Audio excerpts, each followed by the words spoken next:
Okay. So நீங்க கத்துக்கும் போது எப்படி இருந்துச்சு இந்த ஃபீல்டு? அதே நீங்க சொன்னீங்கல்ல பேன் கேக் இருந்துச்சு, அப்பயே பழகிட்டேன். அந்த தண்ணி தொட்டு போடுவாங்கல்லங்க. ஃபவுண்டேஷன். ஆமா, அப்ப பழகுனேன். அப்புறம் 5 வருஷத்துக்கு அப்புறம் இங்க கோயம்புத்தூர்ல ஹெச்டி மேக்கப் சொன்னாங்க.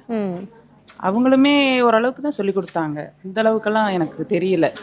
இப்ப வந்துட்டு நம்ம பழகிருவோமா அப்படின்ட்டு இருந்துச்சு. இன்னைக்கு நம்மளாலே முடியுங்கிற மாதிரி இருக்கு. எனக்கே ஒரு இப்ப நீங்க கத்துக்கிட்டதுக்கும் இப்ப சொல்லி கொடுக்கறதுக்கும் டிஃபரன்ஸ் ரொம்ப நிறைய டிஃபரெண்ட் இருக்கு. அந்த பின்னு நம்ம ஒரு பின்னு குத்துறதே இந்த அளவுக்கு நாங்களாம் குத்தல.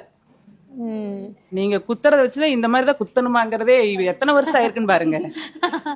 ஓகே. அந்த மாதிரி இருக்கு. எங்களுக்கு ரொம்ப ஒவ்வொரு ட்ரிக்ஸும் எங்களுக்கு பயன்படுற மாதிரியே இருக்கு. சோ இப்ப முடிச்சிட்டு போகும்போது இன்னும் கான்ஃபிடென்ட்டோட நம்மளுக்கு கான்ஃபிடென்ட் ஆயிரும். நம்மளாலயும் முடியுங்கிற நம்பிக்கை. மேக்கப்ல எப்படி இருந்துச்சு அப்ப பண்ணதுக்கும் இங்க நீங்க பாக்குறதுக்கும் டிஃபரன்ஸ் இருக்குதுங்க மேடம். ஒவ்வொன்றும் நம்ம 5 நிமிஷம் கழிச்சு போடுறோம். அது டக்கு டக்குன்னு நம்ம போட்டுட்டோம்.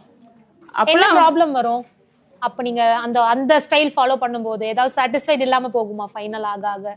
இல்ல, ஓரளவுக்கு ஒரு கொஞ்சம் ஃபினிஷிங் வந்துருங்க. ஆனா இந்த அளவுக்கு ஃபினிஷிங் வராது. ஓகே. சோ இப்ப புதுசா அந்த வர்க்ல நான் இதை இன்னும் கொஞ்சம் அப்டேட் பண்ணி பண்ணனும்னா எதுல நீங்க பண்ணணும்னு நினைக்கிறீங்க?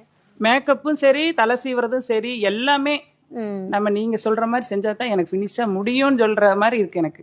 ஓகே. சோ இத அப்படியே ஃபாலோ பண்ணலாம். அப்படியே ஃபாலோ பண்ணிடுவேன் நானு. நம்பிக்கை இருக்கு.